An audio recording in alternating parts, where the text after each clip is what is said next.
Are you still with me? That was a lot of theory work we had to do here to understand how the Angular 2 application works and how it flows. But with that, let's come back to some practical work. And I already mentioned that we have the template URL and the style URLs here. So referring to external files. Each component needs to have a template. But we don't need to use an external file. What we could also do is remove the URL here, just have template, and then write our HTML code directly here in the TypeScript file.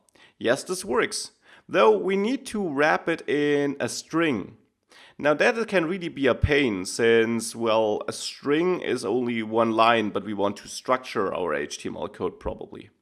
Now we can use template literals for this, a feature introduced with ES6, which allows us to write more complex strings. We do this by using the backtick sign, and then this allows us to write multi-line code, like this, a multi-line string.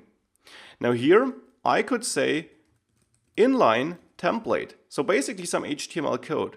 And I can delete my app component HTML file now. Now I can do the same thing for my styles. I can get rid of style URLs here and rename this to styles. The S is important though. This is an array, so we might have multiple strings defining styles here. Here again, we may use the backtick notation to create our styles in a multi-line string. So here, I could then say that the h1 tag might have a color of red, like this. And let me indent this also. So if I save this and have a look at my running application, we see now we get the red inline template heading here. And this is how easy you can switch from using files to using inline, so in the same file, templates and styles. Now, what should you use? Should you write your HTML code and your styles in the TypeScript file like this to have viewer files? Or should you have external files? Of course, finally, that's your decision. But a general guideline is that as long as your template is shorter than 3 lines, so like this, you can use it inline, so in the same file, in the TypeScript file.